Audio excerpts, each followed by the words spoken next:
So you were in a basement at school. My whole PTSD from September 11th is not necessarily from September 11th. It's from the reaction of September 11th. Right. It's from like the unknowing of what September 11th could have been. Yeah. People don't realize this. People think that, we were just so aware that it was a building. No, we thought the fucking city was going to go. Like, I remember talking to the crossing guard when I just get picked up from the basement of my school.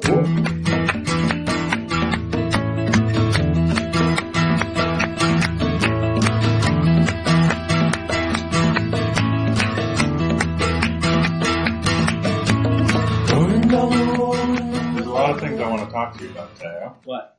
I want to talk to you about boxing with Mike Tyson. I didn't box Mike Tyson.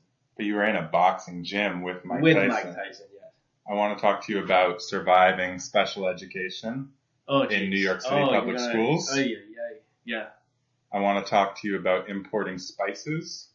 But first I want to know, when are you opening your rug store? Because I've seen your rugs. Yes. Yep. They're fantastic. They're beautiful. I'm a rug curator, for those who want to know. What is a rug curator? I am a quote-unquote rug expert, Oriental rugs. I got into this by accident. It turns out to be something I really do love. And so I import, I'm like an antiquities dealer, but for Oriental rugs, basically. And you were telling me these things, it takes 15, 20 years. Yeah, some rugs can take just, maybe some weavers will just make 2 or 3 in their entire life. You know, the rugs that are not made for, commercial, to be sold in like the bazaars. I mean, the ones that are tribal, maybe they'll make like 4 or 5 in a weaver's life. So they all have super sentimental value. The rugs all have meaning. They all tell stories. And, it's definitely, for me, it's more sentimental than paintings. I just want to educate people and show them how rugs are art. And when you buy a rug, you're like a handmade rug that's most likely antique. They just have such stories, and it's the investment in a good rug will also prove to be, it'll hold its value through time. I mean, it's a pretty steady market, so also just as an investment, if you're one of those types of people that likes to invest in art, maybe you should start investing in rugs.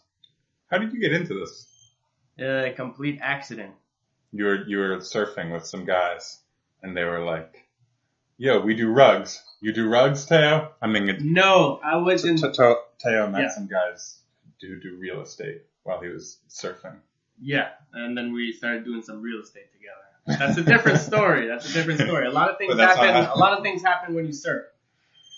But the rugs. Okay, so I was in Turkey, and one of my business ventures is I get these shoes made, and it's still in the works. So I don't want to give it all away because I don't want to jinx shit.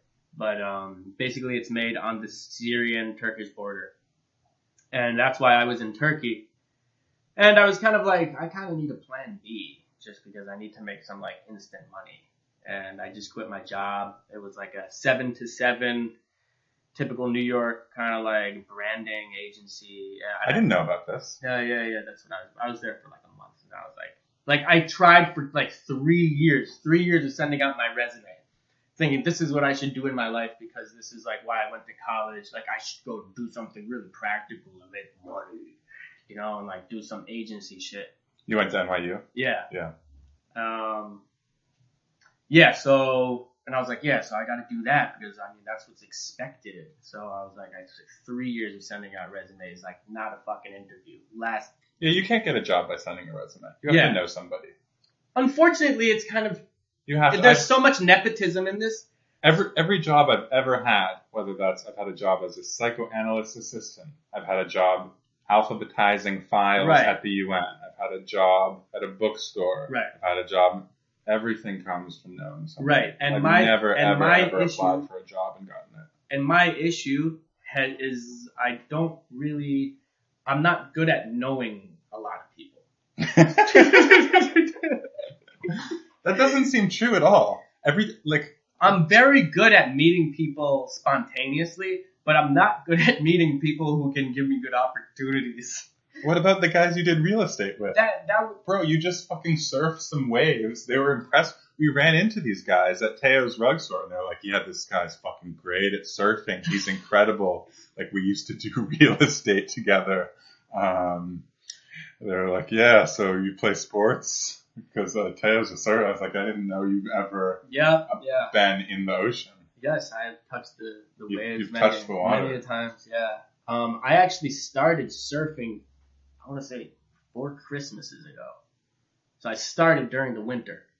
In New York. In New York, yeah. I did not start. You're so stupid sometimes. You're so fucking dumb. So it was, I remember I booked a lesson around Christmas time, and it was really cheap, obviously, because it's cold. So the lessons were like, $25. I was like, this is great. I mean, like, the waves are better now. I'm just going to be in a wetsuit anyway. And I'll learn now. So yeah, that's when I started surfing. And then I kind of learned how to surf, I want to say throughout that year. And then summertime hit, and then there were just like these dudes renting boards. And we were just like, we were in the water, and then we got into like a conversation, and then like one thing led to another, and then we started doing real estate together.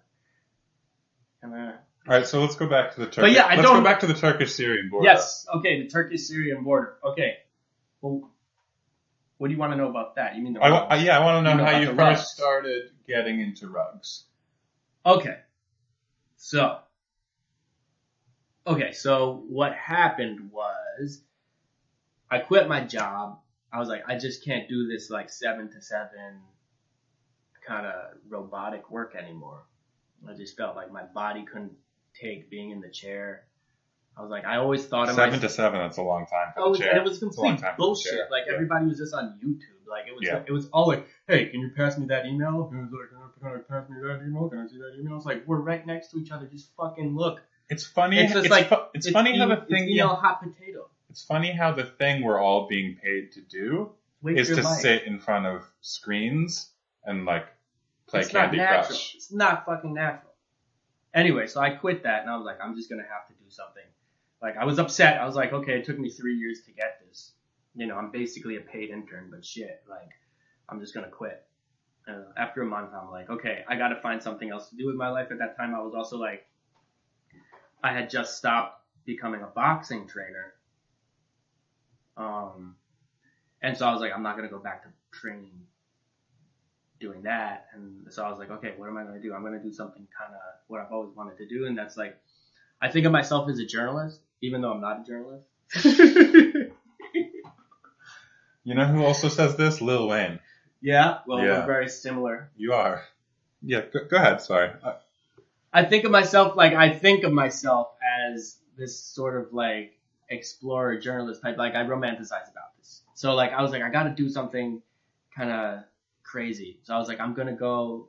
Oh, at this time, I was also kind of seeing this girl who was based part-time in Istanbul and also in Brooklyn. So I was sort of inspired to like go to Istanbul. I was like, I'm gonna. That's how you got there in the first place. Yes. Okay. And then I just, by happenstance, started meeting a lot of people that were like, have you ever been to Istanbul? I'm like, no, I've never been to. Like, say that once more. Have you ever been to Istanbul? I'm okay, like, thank you. I've never been. And I was like, okay, I'll go. And then, so I flew out to Istanbul. Oh, I had to go to Spain first just to like get my passport and everything. Then I went to Istanbul. And then, so do you did the Turkish? shoes, just a little, okay. a little bullshit. Okay. Yeah, not too much. But yeah, so what happened was, so then I found like just these products that I thought would sell here, and I started, getting into that, importing. How did you find them? Just like bazaars, bazaars and Etsy. That's the way. Sourcing them through, various No, but I'm genuinely curious. So you're like you're just walking through the streets man. My whole thing is I just like to be lost. Yeah. I love being lost. Like, I like not being able to like speak a language. Yeah. Just like, I love the feeling of being lost. And I think that's why I think of myself as a journalist. Yeah. Or like this sort of like Victorian explorer. Like, right. Like I definitely, yeah, I mean, like, I used to be a member of the Explorers Club when I was in high school. How many fun facts do you have? When are the fun facts going to stop? So, like, because I was mentored by this photojournalist for National Geographic named Anne Dubélé. Okay. Anne Dubélé. I drop real facts. Okay. And, yeah, so she brought me into, like, the Explorers Club because, like, I was kind of, like, on track to be a journalist. I get so disheartened by journalism throughout my years. I just wouldn't want to go back to that. But same. Yeah. So another story. Anyway, so yeah, they took me in as a student member, and so I heard all these stories, these crazy stories about these explorers, like, or adventurers, and I was like, I got to do something cool like this in my life. Like, I cannot really do anything in an office, like, you know. And then eventually I kind of sold myself out, and I was like, I'm doing the branding thing. But then I quit, and I'm like, this is not me. Anyway, fast forward. I'm in Turkey, I'm in Istanbul, and I'm just getting lost, and I'm looking for products that I think will sell. And obviously I come from a branding background, and I'm like, okay, I'm gonna maybe try to find some products that I can like brand myself and then create a venture. Anyway, found these shoes from a city called Gaziantep, and I'm getting them made now, but it's on hold because of the whole COVID lockdown thing. And but what are the intermediary steps between? Because a lot of people like to travel. Well, no. Like, a lot of people like to travel around. A lot of people like to go to bazaars if they're in Istanbul. Yeah. But not so many people say, how do I make a business out of this? Yeah. So what was the first thing you did? You mean why did I think like that in the first place? I mean, even just practically, like, what did you do? You bought a rug and you put it in your carry-on bag and you took it back to Brooklyn? No. I did some research before. Like, I did find the shoes before I went to Turkey, so that was my plan, because I did like sourcing, and I realized that these shoes were made in Antep, Antep is Gaziantep. It's a city on the Turkish-Syrian border. So yeah, no, I knew that was made there. My goal was to get to Gaziantep. I just didn't know how I was going to get to Gaziantep. Yeah. Right? So I was like, okay, I'm just going to go to Turkey and figure out a fucking way. Yeah. And I thought it was going to be easier. I thought that, my English would get me along farther. Totally not the case. Yeah. Eventually, I did find a connection. I found two connections. One was actually through a family friend, believe it or not, and the other one was through a Syrian refugee who was working at the hostel that I stayed at. You say you're not good at meeting people. You're extremely good at meeting people. I'm good at meeting people, but I'm not good at meeting... yeah, you're right. Maybe I'm good at... Yeah, I don't know. I'm not good at meeting people that work in corporations. Okay. I guess that's how it is. Yeah. I can meet anybody else. Yeah. But yeah, so anyway, that was my connection to Gaziantep. Anyway, I'm like, I have to find another way if this shoe thing fails or gets held up, which it has been because of COVID. I'm like, I gotta find something else. And I was in the shower of the hostel one night, and I was like, I really like rugs. And I kind of made this joke to myself. I'm like, I'm a rug dealer, not a drug dealer. It like wasn't even funny. But I was like, not funny at all. But I was like, wouldn't this be funny if like I start telling everybody that I'm dealing rugs, not drugs? And it was one of these moments where I'm like cracking myself up and like it's clearly not funny in retrospect. But I'm like, a lot of things start like that. But yeah. I think it's like gold. Yeah. And I'm like, I'm just gonna do this because it's funny. So that's really why I started the rug thing. Because it was funny. Yeah. Not because I really was in love with rugs or anything at that time. Just the pun. Just on the strength of the pun. Just the pun. Words are very powerful. We were talking about this. Apparently, you tell me there's some restaurant called Vegan Slut, which is Slutty Vegan or something. Which is very popular in the South. Yeah. Which I can't imagine getting any people in the South to eat vegan food. My mom's from the South. I've never seen anything vegan. Well, you telling me this ain't chicken? Okay, don't do that. Please don't do that.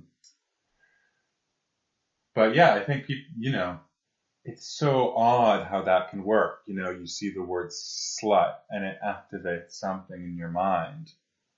Not something conscious, because obviously you're not trying to have intercourse in the restaurant. I don't know exactly what their whole thing is, but apparently it's a very interactive restaurant.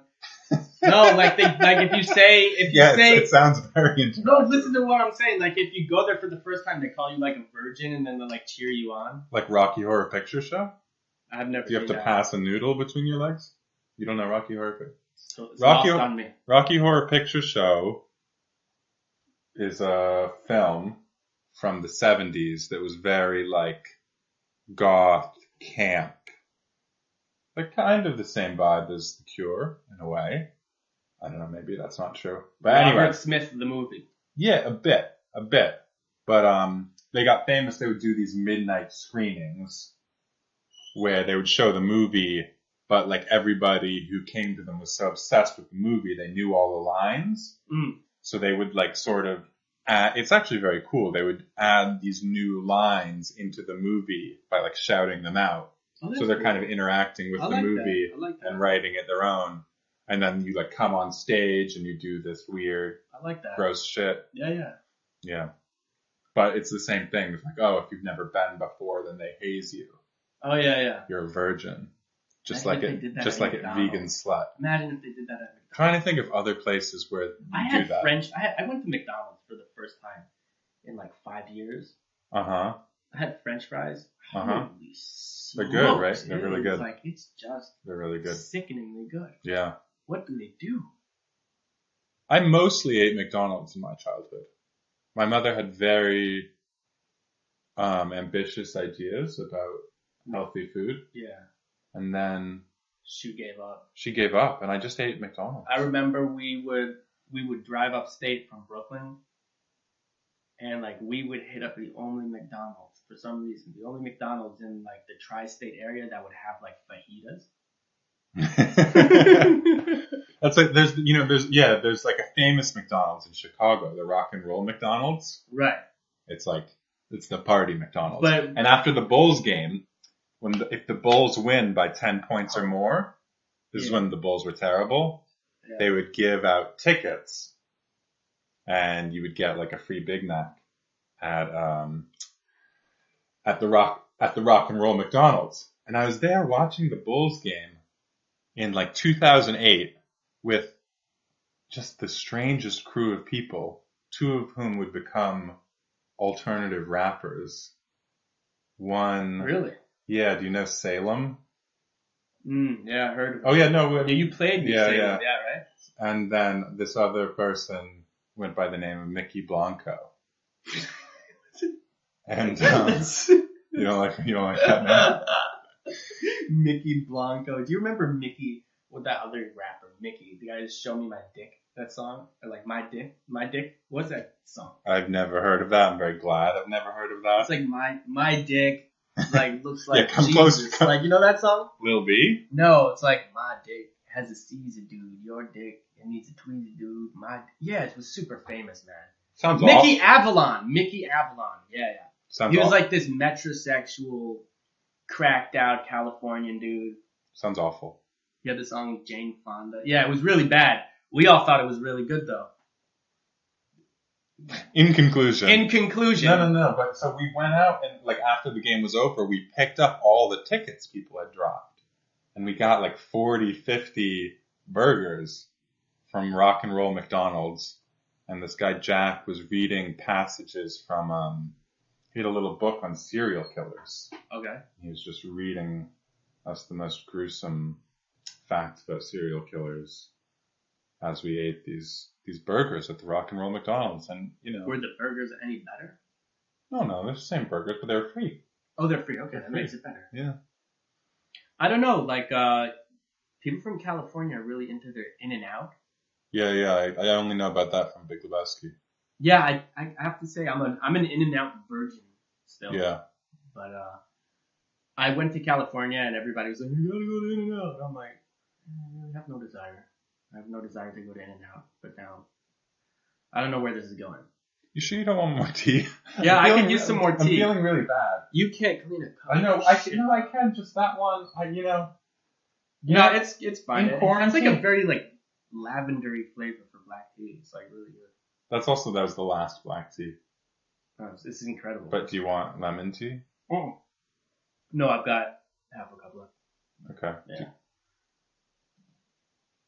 Well, in that case, I'm just gonna find my coffee. Oh, it's right here. But so, what were we talking about?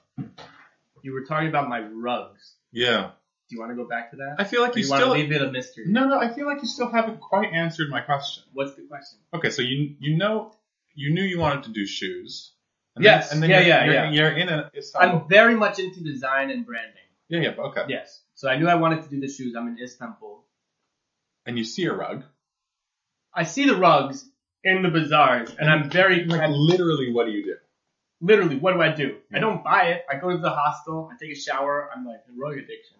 I'm a rug addict. That's funny. And then I crack myself up. Then what? And then I'm like, maybe I can do something with this. And then what? And then I go to the bazaars and I say, look, I'm from New York. I'm a rug dealer. And I just kind of like fake it till I make it type of thing. You just said I'm a rug dealer. Yeah, and then they're like, oh my God, you're a rug dealer. Oh, come in. We have like this. We have this. We have this. We have this. We do wholesale. We do retail wholesale. You're going to insist on doing the accent. Yeah, because it's better. Okay. Okay. Yeah. Continue. No, yeah. This is what I want to know. This is very interesting. So then I just start, so then I just start looking around and I'm like, no, I'm not going to buy. I'm going to buy later. And then they're more interested. They're like, oh man, so we're going to give them a bigger discount when it comes back. You can't murmur it like that. Oh, so I said, oh man, okay, we're going to give them a bigger discount when he comes back. So, sometimes I come back to them, sometimes I don't. But anyway, I just start like understanding, the desirability of rugs. I do a little bit more research, and then I'm like, okay, I'm gonna buy 2 or 3. Come back to New York. So you bought like 2 or 3 2 or 3 rugs. I didn't buy wholesale. How did you get them back? It's actually illegal to export antiques from Turkey. Okay, so is this why you're being a little cagey about my question? So perhaps people can get jail time for exporting antiques from Turkey. This is my problem. So I will just say, I brought them back. Okay. It's true. Like this is one of the weirdest things. There's so many antique stores in Istanbul, but anything that's over 100 years old, at least at that time that I was buying, which was like a year ago, so it's probably not changed. Yeah, it's definitely findable if they catch you. So you found 2 or 3. They got back somehow on your person. Yes. I guess not much is left to the imagination at this point. Right. So they're back. They're in New York. They're in New York. They're in New York because I buy old rugs. I don't buy like new stuff. Yeah. So they're in New York. Go to the rug district. First I get them cleaned. Where? Get the cigarette smell out of it. Where do you go? Like Lexington Ave. That's kind of like the rug district here. Then really? And then like Lexington and what? Lexington and like 30th, like I guess. So near the flowers. Yeah, same area. The garment district. Yeah, they're all Persians there. I can't recall ever seeing those. Anyway, not many people are looking for Oriental rugs. No, so that's probably why. Yeah. No, it's not on your radar when you're. Well, but it's so cool when you're just strolling through. I mean, because these stores are stupid because they're all on the top floors. Like they don't understand. Get a fucking bottom floor. Show your rugs in the window. They're like, no, it's cool upstairs. It's like, I don't know, man. Whatever. It's such an old industry. They're all old. They don't understand like new blood. They don't understand like internet websites, anything like that. They don't get branding. So like it's the worst present. I'm talking about here in New York. They don't get how to sell rugs. Anyway, that's a total different story. But if only they could combine your ability to have a ground floor space with their ability to have Lower Manhattan real estate. Yeah, business partners, if you're listening. That would really be the ultimate. Yep. Anyhow. No, I did want to say real quick, it is so, people shit on New York all the time these days, and for good reason. I mean, New York is farcical at this point in terms of just what's going on at the local political level. And people also love to shit on New York about, it's I love shitting on New York. I'm a New Yorker, and I think that's what we like to do the most. But I'm just saying, there are these truly, I don't know the word, numinous, divine moments when you're just strolling down the street and you're like, oh, now I'm in the flower neighborhood. Now everything around me is flowers. Now everybody's selling flowers. I have a funny story about flowers when I was a kid. You want to hear this one? Yeah, sure. Okay, my uncle used to work in the flower district when he was like, I think, a teenager. Yeah. And he's like, I don't know, he loved it. Yeah. Like, he loved it. He loved, like, thorning the roses and waking up at, like, 3 a.m. And I don't know why it sounds like hell to me, but he loved it. It sounds really beautiful to me. Thorning the roses, I assume, is just removing the thorns. Yeah. Anyway, I was looking for a summer job. I was, like, I want to say, like, 13. And my cousin was also looking for a summer job. Yeah. And he was like, I have the best job. Go sell roses to people. And I was like, I don't know about this one, Michael. Approaching couples. Like, yeah, I'm like, I just don't know about this one. He's like, oh, it's a great job. And I'm like, okay, yeah, we'll see about this. Anyway, he comes up to my doorstep. He's like, it's like 5 a.m. He's like, I bought 500 roses for you guys to sell today. I'm like, Jesus. My cousin's in the back of the car. He didn't tell you he was coming. He didn't fucking tell me. He showed up with 500 roses. Apparently he called my mother, and my mother said it's okay. Yeah, get him out of the fucking house. And I see my cousin just like dying in the back seat of the car. He's looking at me like, I don't fucking know what my dad's doing right now. and he's got like 500 roses that he bought that morning at like 3 a.m. Yeah. He's like, I got you a special thorning knife. You should He got you a special thorning knife? Yeah, and he's like, go thorn these and sell them. And I'm like, this is the worst idea ever. Anyway, we start doing it. We like take a bucket and we're like walking through like Washington Square Park. It's me and my cousin. Yeah. It's like such a hot day. And we're just trying. We have like 500 roses, man. Like what the fuck are we doing with this? We have like a shopping cart full of roses. Yeah. And we're like, roses $1, roses $1. Where are you? Washington Square Park and Union Square. And nobody gives a fuck. And we knew it was going to be like this. We knew it.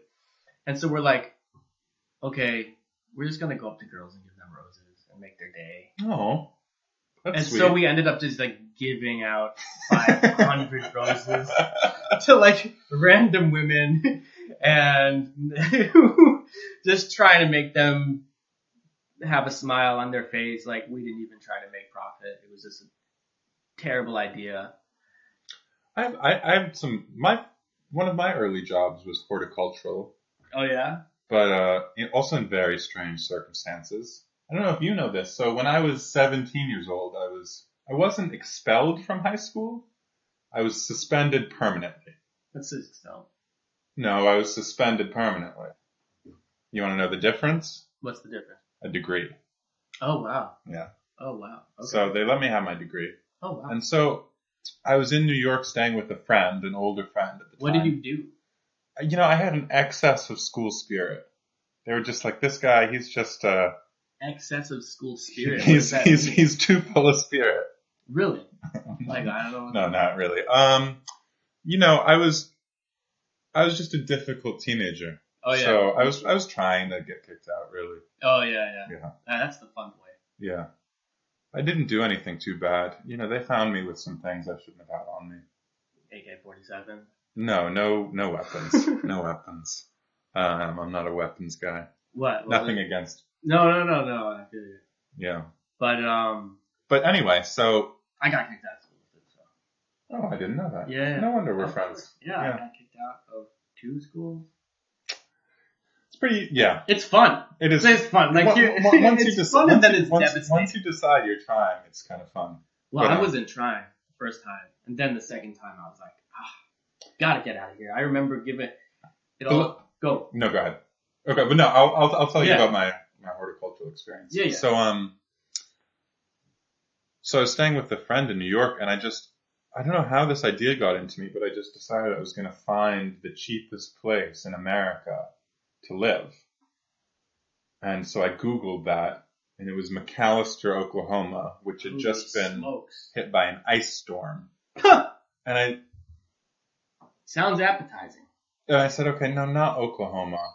And the second cheapest place was Joplin, Missouri, in the Ozarks. And so I got on a bus at the Port Authority, and I hauled myself to Joplin, Missouri. And I checked into a motel. And that sounds like you could write such a good song. Yeah, well... That sounds like such a good, like... I'll show you my country songs. Yeah, it sounds like a country song, yeah. Pull me into Joplin. And it was so funny because I didn't tell my folks. But I got to the motel, and I was 17, and it was like midnight.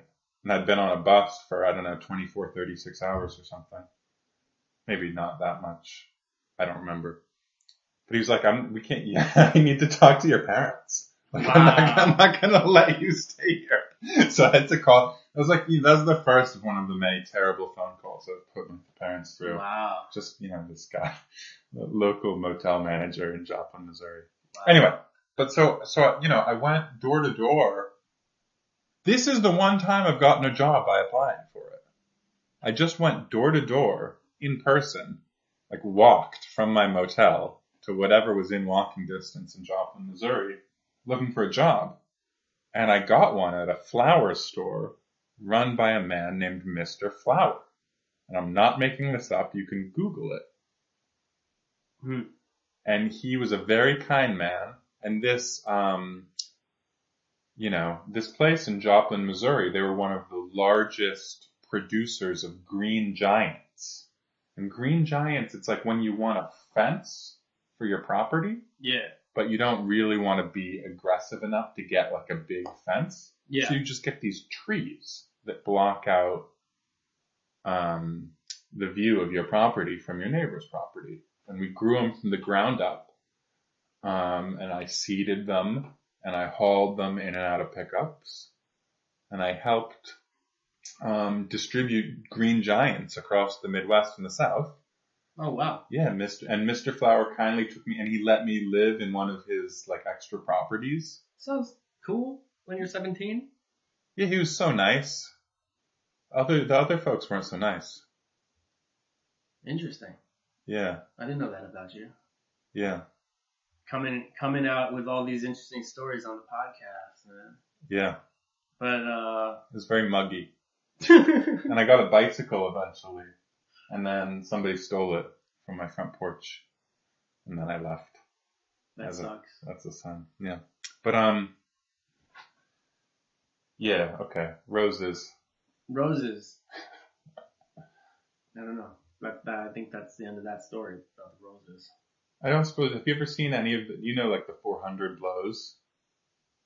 No. It's a Truffaut movie. Well, I did sell water. Water was another thing that I did sell. I sold water. Alright, forget about Truffaut. Teo's got some water he wants it. Teo has figured out a way to brand water. I thought that, so I've got a water story. So this is special ed. You have like springtime special ed after our internship at McDonald's. Yeah, maybe should I make you back up about that? Sure, man. Yeah, back up. Totally do that. No, because this is funny, but it's also like I found this so fascinating and also very touching and also very I don't know what other adjectives to use. But tell this story. I mean, how far back do you want to go telling this story of your experience in New York public schools, special ed? Yeah, so after I got kicked out of a school for like actors, because I gave the science teacher a middle finger, I said, fuck off.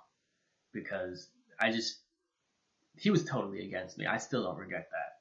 He was a dick of a science teacher. Anyway, I got kicked out of that school, and there was like no other place for me to go. Like my grades sucked. like I had like ADD, all these disorders, quote unquote. And then they were like, okay, the only thing that's left is New York City special ed. And so I ended up going to like public school special ed. Actually charter school special ed, but it was basically the same.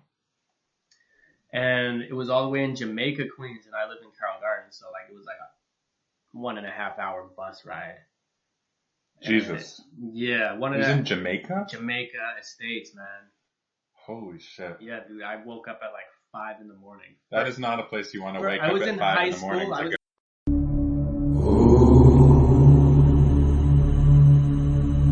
I apologize. We just had some technical difficulties. Teo, Hopefully my voice sounds better now. please continue with your story. We were in Jamaica, Queens.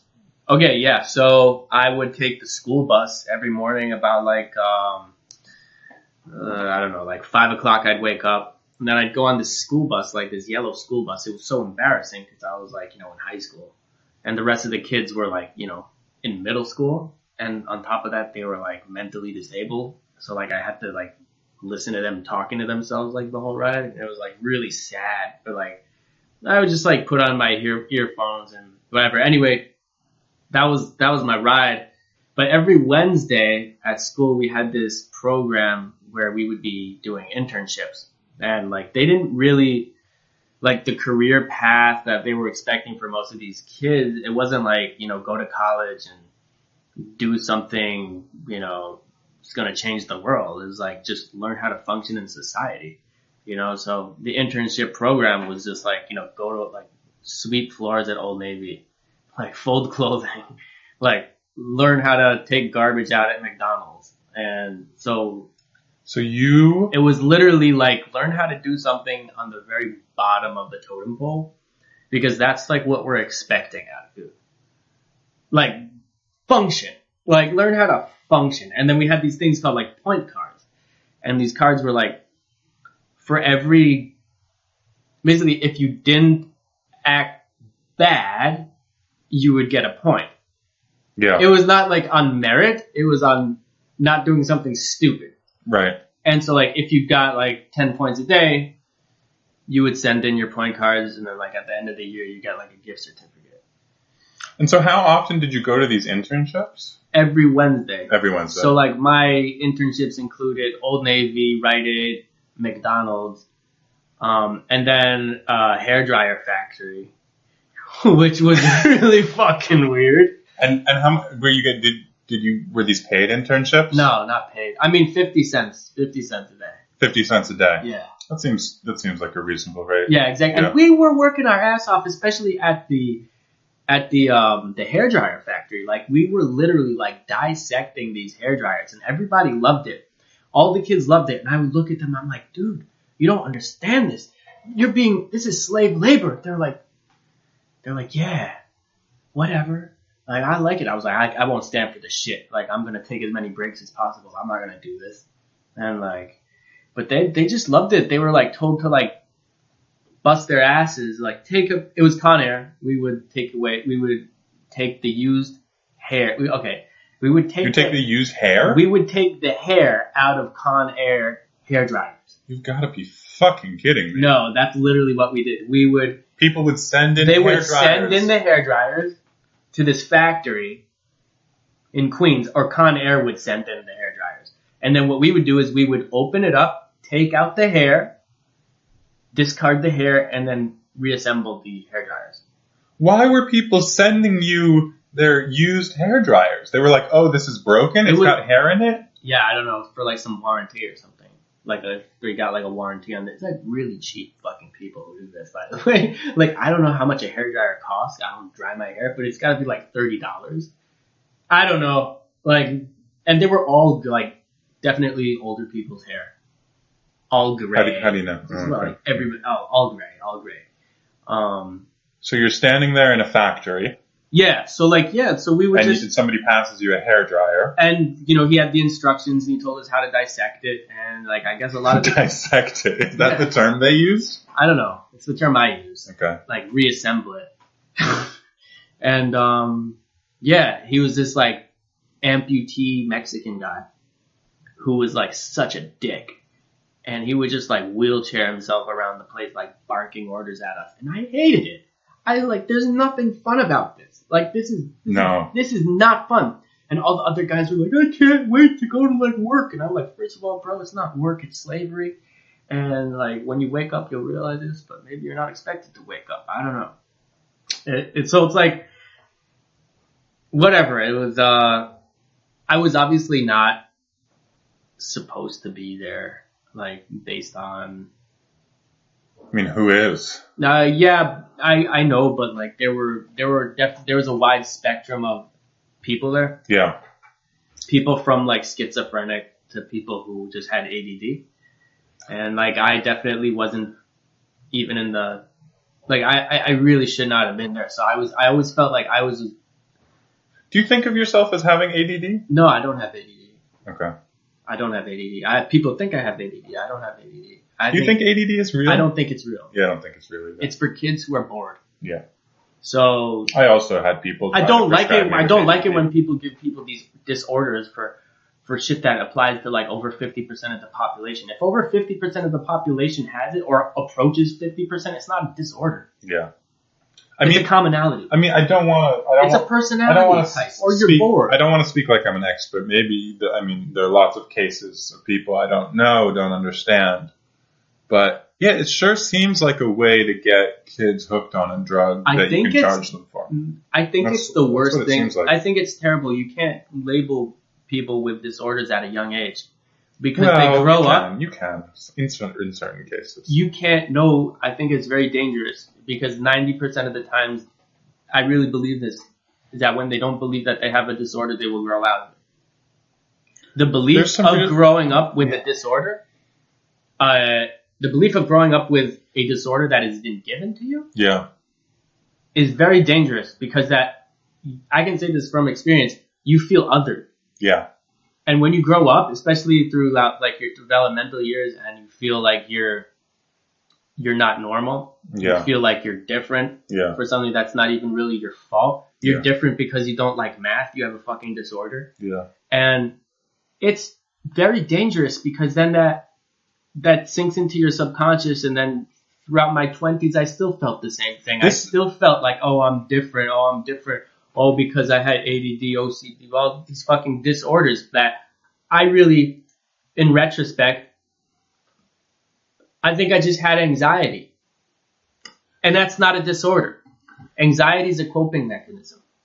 But to label it as a disorder for a child is like a crime. This goes back to what we were talking about on Fifth Avenue, where you were saying you feel biologically a little bit young. So I just want to mention this. I had a form of anxiety that was related to me seeing 9/11. Like talk about that. So like I think everybody who's my age from New York has been like kind of fucked up by 9/11 because obviously it was something that was very shocking, but it sort of touched everybody's life in a very strange way. And I guess like being 11 years old, it's like I was conscious enough to understand what it meant. I also was right across the river from it, so I was in Cadman. I was in the waterfront. I was just watching, front row tickets, you know. So you were in Brooklyn. You told me you were at a park, right? In a park, the waterfront, around the. Because it was a very nice day. It was a very pretty fall day. Very beautiful day, and we were having like gym class, and then I see the whole thing. I even see like people jumping out of the windows, and like when you're, as a kid, if you're 5 years old, you don't comprehend it too much. Yeah. When you're 11 years old, you're conscious enough, you're aware enough to like understand this is a big deal. That whole year fucked everybody up, I think. Like I know from talking to so many New Yorkers my age, like we all had some sort of level of PTSD. Nobody back then was like, hey, let's all stop and talk about our feelings. It's like, no. The expression New York tough comes from that. Can you remember what you were thinking and feeling at that moment, but also at the rest of the day? I thought the world was going to end. Yeah. Like, no exaggeration. Yeah. I thought this was the end of the world. I literally thought this was the end of the world. I remember banging my head against the wall of our basement where we were hiding because nobody knew what the fuck was going to happen. Where was this basement? Of our house. Of your house, yeah. Because when that happened, nobody knew what was going on. They didn't know it was terrorism. They didn't even know it was an airplane. It was all hearsay. You know what I mean? Like, for those who saw the airplane, they knew it was an airplane, but the rest of the people didn't know. They thought it was like a bomb. I mean, this was like pre-internet. It was slow information. Some people still think it's a bomb. But I mean, like, it was slow information. It wasn't like you could just Google your phone and know what happened. It was all rumors. Yeah. It's like, we were just in the basement, and like, my mother thought like we were going to get nuked. Yeah. Like, our neighbors thought we were going to get like nuked and shit. So like, I was like, oh my God, this is the end of the world. On top of that, my dad, like, we didn't know where my dad was. So it was just like, it was a horribly traumatic experience. Thank God I didn't lose anybody, but, Where was your dad? He had just taken a flight to Wisconsin. Okay. So, yeah, weird timing, but that's what happened.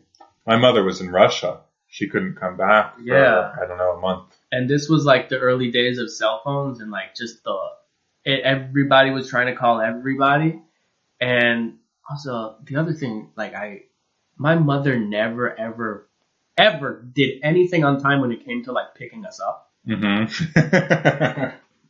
Such a slow, lazy Spanish woman when it comes to picking her kids up. Like half of my PTSD comes from my mom being late to pick me up from September 11th. Oh my God. You kidding me? In a basement, like, and my mother's just like late, but she didn't come late and relax. She came late and she had like motorcycle helmets. She's like, where are these motorcycle helmets? And I'm like, why? And she's like, there's debris everywhere. So I'm like, Mom, you come late, you fucking abandoned us, and now you're like, we're the only people wearing motorcycle helmets. Like, now you're like, you're so fucking blasé, and now you're like having a fucking nervous breakdown. Having your kids wear motorcycle helmets as like pieces of desks just like get blown into Brooklyn. I'm like, I don't see anybody else in motorcycle helmets. And she's like, you don't know what's next. You don't know what's next. I'm like, do you know what's next? And she's like, I don't know, maybe a bomb. I don't know. She's having a fucking breakdown.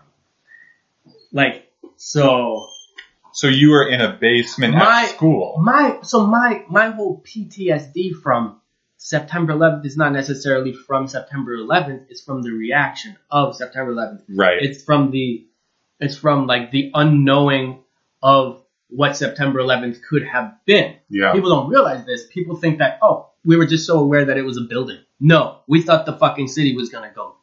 Like, I remember talking to the crossing guard when I just got picked up from the basement of my school. And she was like, hey, I hear they just got the Space Needle.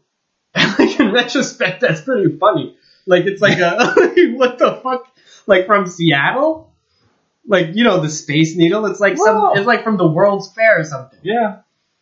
But like that's what people were thinking. There was so much rumor. Yeah. Sure. No, I mean, I was in a very rural place, so it was a completely different experience. Right. But I can imagine because what it's making me think of is COVID. Right. I mean, there's a lot of wisdom to the saying the only thing to fear is fear itself. It sounds like a platitude. COVID, I don't want to offend any people who have been having a tough time with COVID and the lockdowns or anything like this, but this is easy compared to 9/11 because this is like a slow burn. 9/11 is like you're getting stabbed.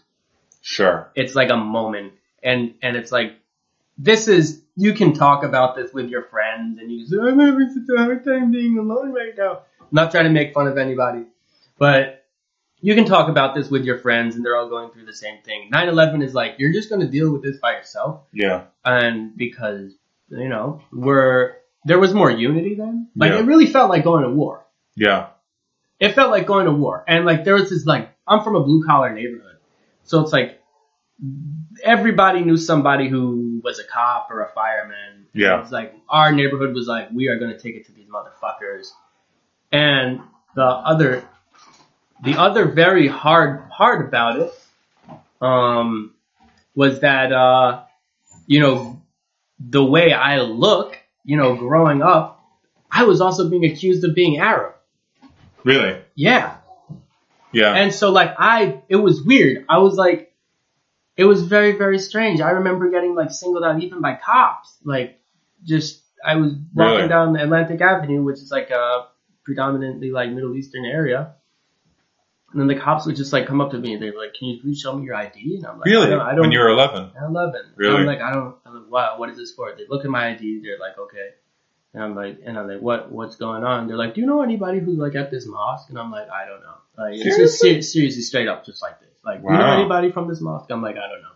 Wow. So, like, I was very conscious of, like, kind of growing up, not Arab, but kind of feeling Arab, because, like, I was being accused of it.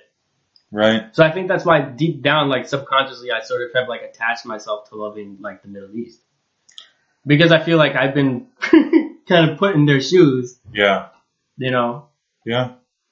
And then, like, through being falsely accused, or just, like, not falsely accused, that's not the right word, but, like, be racially profiled during 9/11. Did people around you talk about conspiracies of the Jews doing 9/11? Nobody spoke about conspiracies. Yeah. No, nobody spoke about conspiracies. It was all like, we're going to take it to these motherfuckers. Right. We saw what happened. It was all a plane. Right. But it was like war. I mean, like, everybody put their energy that year into the New York Yankees. Like, I'm not even kidding. The New York Yankees, it was like the only thing that the city had to keep itself alive was just like paying attention to the New York Yankees. The Yankees were good. They were fucking killer. Good, they were killer, and they wore Jeter. It was the Jeter years. It was like Jeter, and Clemens, Roger Clemens. I don't even care about baseball, but even my mother would listen to the Yankees. Mariano Rivera. Religiously, she would listen. Who's a Trump guy? I'm sure they are. No, Mariano Rivera. Makes sense. A lot of fly. Makes sense.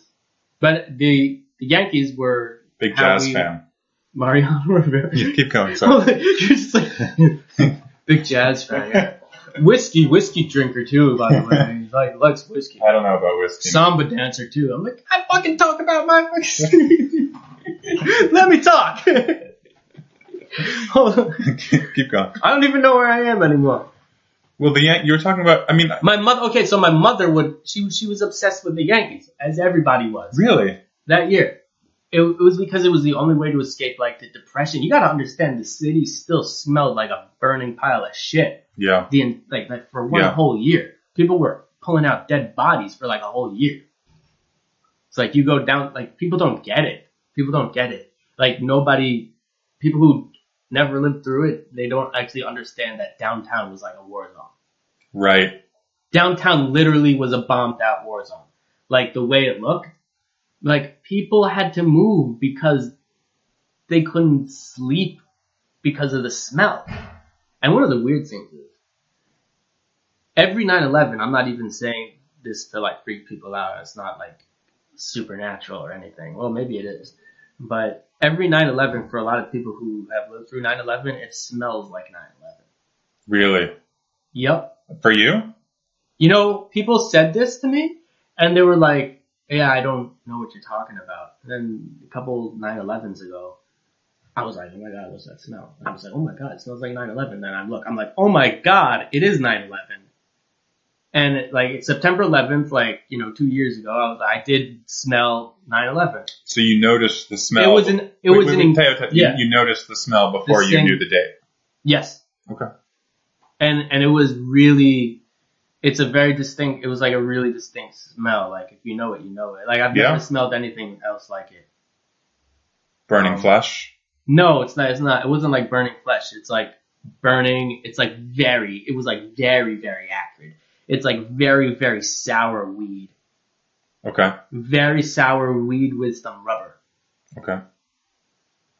That just sounds awful. I'm so sorry, man. No. It was all good because I learned a lot. Yeah. You know, I mean, obviously, look, this COVID shit's like very easy for me, so I'm happy about that. Right. And I don't know, it makes us all a little bit tougher, but if people were more sensitive to the emotions of kids going through that, I think that none of the schools were like, hey, let's talk about this. Right. It was too soon for that. It was too soon for that. It wasn't touchy-feely enough. It was like, we were still, we weren't, like, it was still that, like, working class New York. Right. Like, get it done with tough guys. What's the matter with you? You fucking crying over a building? Like, right. you know, and for us kids, it's like we never had anybody to talk to. So then, okay, you go to therapy and then you're like recovering from your, you know, the anxiety of 9/11, and you're going to therapy and you can't do your homework because you're still thinking about this shit. And then they're like, oh, well, it's because you have ADD, or it's because you have OCD, or it's because you have some disorder. That's when, right. That's when it's so dangerous. And it's this willy-nilly labeling of disorders to kids. And then that develops into this feeling of isolation and otherness that I experienced. So just to back up, Ted, so you're saying that, to tell me if this is correct, you're saying that your experiences on September 11th really led to the behaviors that got classified as, quote, disorders, end quote. Disorders, yes. Yeah, absolutely, 100%. That is the root. You know, the root of it is 9/11, and then the other root of it is my mother coming late and coming with motorcycle helmets, like, you know. Right. Like, I can see how scary that would be. Yeah, and then people, and then going onto the street, and then, you know, hearing all these rumors of, I think they got, not to mention they bombed the Pentagon. They got the Pentagon. So you're like, okay, everything is like on fire. Everything is going to, this is it. Yeah. You know, as a kid, everything is black or white. Right. There's no gray. You know, it's like all or nothing. It's like children are like, am I good? Am I bad? It's never like, am I just normal? Or like, am I just like in between? They don't understand that concept, right? Right. So I was conscious enough to be aware of what was going on, but I was still very young in my head. So everything was all or nothing. And so it's like, yeah, I thought that was it. You know, I didn't want to die. So I was like terrified of that too. But anyway, that sort of eventually led to my special ed. What was I talking about? The McDonald's thing? Yeah, it's okay. That was like the tangent or whatever. We'll circle back to everything. Yeah. But so I'm just curious specifically, like, what behaviors were you doing that got you labeled as needing this special education? So it's a self-fulfilling prophecy. Okay. See, I stopped doing my homework.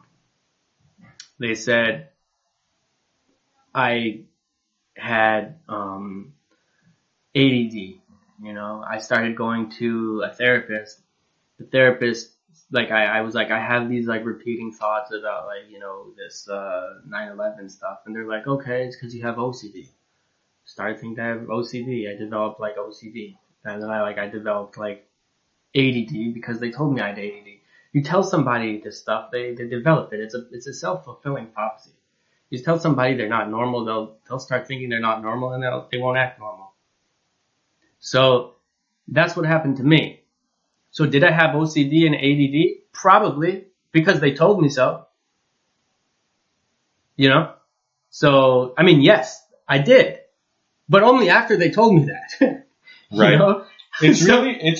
So that's what I'm saying. That's the placebo effect. You tell somebody they're schizophrenic, they might develop schizophrenia and start hearing voices because they think they already have it. Right. It's very dangerous to tell kids this shit. Right. And they were doing this. It was such sloppy therapy back then. Right. And also it was like, it was also this like very like cold type of therapy as well. Like I come from like a very like atheistic, believe in nothing background, and these were like these really like scientific cold therapists too. They kind of like fit that sort of like atheistic, there's nothing out there, don't believe in anything, just get up, drink your coffee, shit. You know, like these very like stoic. Have your beliefs changed significantly since 100%. How so? I mean, like, I think it's completely ignorant to believe that there's nothing out there that we can't explain. Wow. Like, why? Well, I mean, it's like, because there's so much that we can't explain. Yeah. This is based on that. There's so much that we can't explain. It's good to start from a point of ignorance, sure. Science now is explaining stuff that was woo-woo 50 years ago. What are you thinking of specifically? Look, our like the fact that we have harnessed electricity, you know, people did understand that there was power in lightning. What did they say? They said it's God's power, or it's the energy of God, or it's the destructive energy of God, right? But someday, you know, we can probably harness this because it's so powerful. You know, the fact that we were able to do that to somebody who was ignorant and skeptical and like, you know, year 1000 would be very woo-woo. You know, right. He would say, harness lightning? What are you talking about? Right.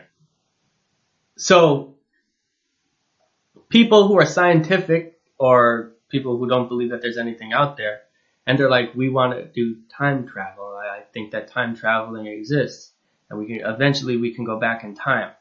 Like, how is that not the same as spirituality? How is that not the same as believing that you can take yourself back in time if you can access something in yourself?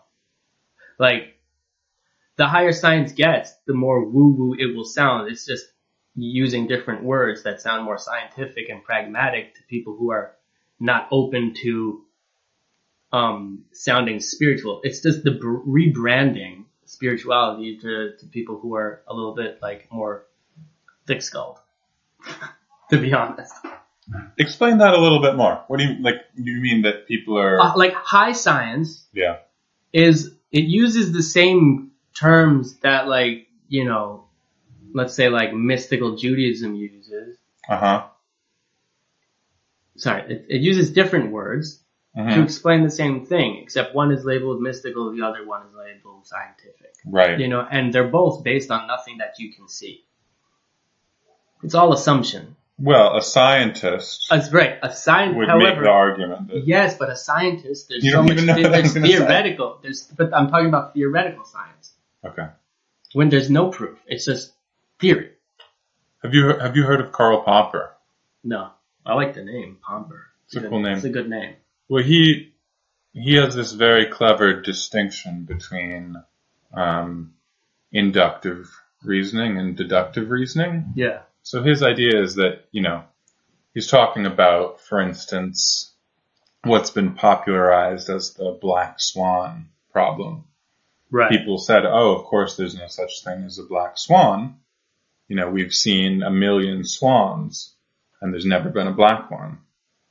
But of course, it turned out there was such a thing as a black swan in Australia. And what this example is meant to illustrate is that no matter how many instances of evidence you have of something, that's not necessarily proof of the contrary. Right. Right. So you can't actually you can't sort of move up in the decision tree. You can only move down. I'm not explaining that particularly well, but I think you get the basic idea. I understand, yeah. But also, I think that some people are also just like born. I think it's almost like something that you're just born with, is like this feeling that there's something more to your five senses. Yeah. And that's not saying that you have a sixth sense or you have more senses, but it's a feeling that there's something more. Yeah. And I think that's something that I have had, but I just had to like repress it. You know, because of like my parents, they were like super factual. Right. And they hated religion. They were just like, religion and all that stuff is just like the cause of all war. That was their attitude. Yeah. They're like, we just want to avoid it at all costs. But anyway, so which is just wrong. It's just wrong. I mean, dogmatic religion, yes, but I mean, there's a whole spiritual element to things that I think is just, it's all kind of connected. You know, every religion has the same fundamental. So I'm not against religion per se. Believe what you want.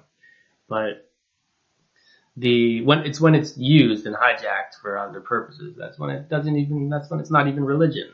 That's when it's like, you know, I think everybody's aware of that at this point. But back to what was I saying? Well, we were talking about a whole number of things, but I think you were talking specifically. How people are born with the feeling that there's so much more than what's around them. Yeah, that's a really good way of putting it. I felt that always, right? And I don't think I have any any sixth sense or anything. Like, I'm not gonna go like down that. But you do see dead people. I do see dead people on occasion, but we don't call that your sixth. That's just a little bit of a circus sideshow trick you got going. We don't need to dignify that. Anyway, yeah. So like September 11th really did bring that out of me. The whole I turned towards, because I always loved history. So I started turning towards like learning about ancient religions. It's like my kind of like spirituality, because like I had no religion, you know, like I didn't grow up believing anything. But like as a kid, like going through that, you have to like believe in something. Yeah. So like I just read Greek mythology, ancient Egyptian religion, and stuff like that. So it's like literally what I believed in. So that got through. That's what got me through everything more than like therapy. But I do want to talk more about special ed, though. Please do. Yeah. Please do. So, I mean, we were back at McDonald's. So yeah, but like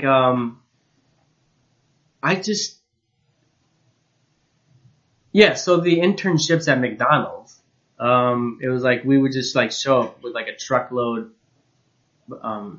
We just show up with like a truckload of. Sorry, are we still on air? Yeah. Okay.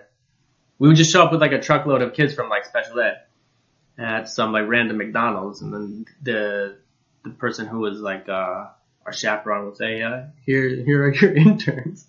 Right. And the look on their face was like, "What the fuck?" Right. Like, I'm flipping burgers. I got interns. And he's like, I got 5 interns? Literally everybody. They're like, oh my fucking God, I'm taking a break. Like, they literally just like walk out, like hand you the broom, and they're like, do this. And then they just like start taking the piss out of you like all day. They're like, oh, that funny kid drools. I mean, not me, but like, you know. You weren't drooling? No. Not even a little? No, but definitely one person was drooling. You know, so. That's why your cheeseburger tasted a little. Yeah. So like they don't understand it. They just think it's funny. They're like, oh, retarded kids. Oh my God. Can you like dance for us? Like. They asked you to dance for them? They really didn't give a fuck. Like right. They were just like, we got some like retarded teenagers. Oh, can you dance for us? Can you like, you know, shit that would be arrestable now. What were your actual tasks? Sweeping. They didn't know what the fuck to do. So who the fuck knows what to do with an internship at McDonald's? Walk me through a day. We would show up. At McDonald's. We would show up. They'd hand us the uniform. That was like the perk. Yeah. You know, like all the kids we all got like excited. Oh my Huge God, perk. Huge perk. I'm wearing a McDonald's uniform. We got to wear the uniform. They're like, don't get too excited. You're gonna have to hand it back. Then we're like, ah. So. Oh man. So then they were like. Oh boy. So then they were like, you know, they went to like the burger flipper in the back. It was like sweaty. They were like, hey, we got your interns. And he's like, what the fuck? We got interns? Like, this is so fucking But weird. did you flip a burger? No, never got to touch it. Nothing hot. We couldn't touch anything hot. You just swept. Just swept and took out the garbage. Okay. And watched. We learned. We learned how to flip a burger even though we didn't get to touch it. This is making me hungry. So, and then Old Navy we would fold. And then Rite Aid we would just stock. And then definitely the most interesting one was Con Edison. I didn't get to get Con Edison. That was one of the weirdest ones because they would actually give these kids like really hard tasks. And they would always choose like the least capable, I guess, in the most politically correct way to say it. The least capable. Mm-hmm. So I could only imagine how weird it must have been for the people calling Con Edison and saying like, yeah, we're gonna fix your electrical issue right now. We're gonna come in. And then, like, the guy that rings the doorbell is, like, this guy who's, like, talking to himself. Like, literally, this is what they were. I'm not trying to, like, make fun. But they were, like, the biggest cases. Like, you know, how, that would have just been, it's so awkward. Jesus. It's so awkward. Some guy's like, hi. Like, and again, I'm not trying to make fun of anybody, but it's just, sometimes it's kind of funny. I hate to say it. Let's take a quick break. Yeah. I'll be back with Theo Corbin after the break.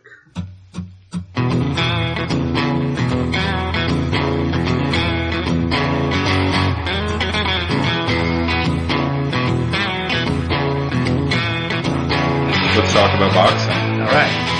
Let's talk about boxing. I don't know that much about your boxing career. Okay. When did it start? How did it start?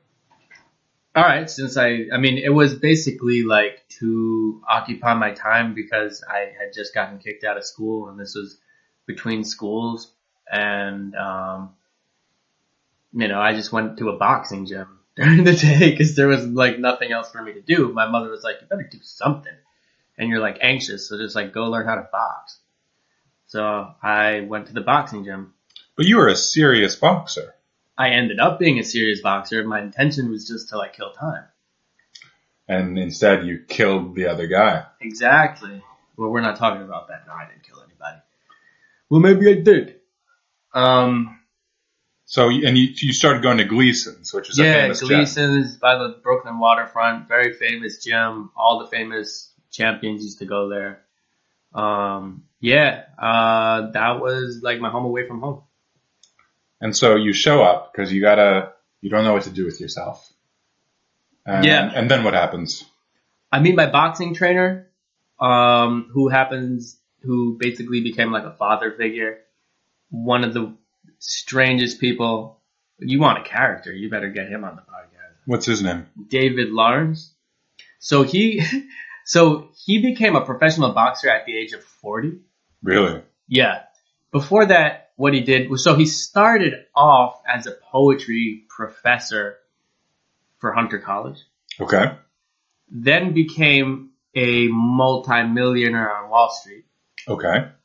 Then got arrested for white-collar crime. Keep going. And then in jail, he had an epiphany that he was going to come out a boxer. And on top of that, a rapper. Wow. He started rapping in jail and boxing. And he's like some white Jewish guy. He's so like, I can't even imagine like how like, but apparently they loved him in jail. He still misses jail. I'm sure they did, Taya. No, he always talks about it. He's like, I loved jail. I hated it when I left. And I was like, are you kidding me? He was like, jail was like sleepaway camp. One does think about that sometimes in the complexity of the modern world. Right, and he was like, he kept on saying, he always talks fondly about jail. He's like, jail was great. We had the mobsters cook us pasta. And, you know, like they snuck in the tomato sauce and then we'd run around the track and then we'd do like our little freestyle battles by the weight room. I was like, Dave, sounds like you're heaven. He was like, it wasn't so bad. He's like, I lost everything, but then jail is very fun. So he's kind of like this semi-spiritually awake, cynical, egotistical, sadistic character, but very funny and highly intelligent. And, he kind of became my father figure as a boxing trainer for me, you know. And so you just showed up and you said, I need somebody to train me. And he said, yeah. Well, no. So basically I showed up and then my mother spoke to the gym owner, and obviously like kids can't just be like running around the gym without any instruction. He's like, I know somebody here. This is going to be your trainer. He wasn't like a guy who trained professionals. Right. He was like a guy who like kind of like trained kids more, you know. So. And when did you first fight a fight? A serious fight? Boxing. Yeah. Yeah. Like I don't know, like maybe 12? 12. 12, yeah. So I didn't even really know that. My goal was to beat the national. I had a goal. So like my goal was within a year, I wanted to be the national champion. How close did you come? To becoming the national champion? Yeah. Within a year. Okay, so like my first fight, I beat some guy who had like 12 fights. Yeah. The second fight that I had was against the national champion. Really? My second fight. Is that just because there aren't that many 12-year-old boxers? It's kind of, it's just like how it is. You know, as an amateur, not a junior, you have open class and you have novice. So like the inexperienced boxers are in their own league, so to say. Explain that. So if you have less than 10 fights, you're in a league of your own. Okay. You just fight people who have less than 10 fights. And that's called novice? Yeah, and then open is over 10. Okay. So, but there's So not... why did you face the champion in because novice? there's no novice as a junior. I see. Which is kind of even more fucked up. You should probably look after the kids more, but... But you beat him. No, I didn't beat him. Oh, okay. No. He beat you. Yeah, he beat me, but I didn't really... Did he knock you out? You know what it was? I was so weakened by the weight cut. That... So here's the funny thing. So like, I was walking around like 132 pounds. I wanted to fight so badly that, you know, they didn't have anybody for me to fight at 132 pounds. So I wanted to fight so badly that I cut down to 112 pounds. Wow. Yeah. What did you do to cut? Oh, like just starved yourself. A fucking crazy diet, man. What did you eat? I cut for football sometimes. Yeah. Like I had like this like brand cereal bar, and like it was just horrible. Like water, I would spit out the water at night. I remember only eating fucking yogurt. Yeah, yogurt in the morning. Yogurt. I was so tired of yogurt. It was so bad, and I was like in the brain fog, and everything was so bad for my body. Yeah. But anyway, second fight, I fight the national champion. Where was he from? New York. Okay. Yeah, he was from New York. And it's like I don't know, like even to this day I don't know if he like really got me or like I just slipped.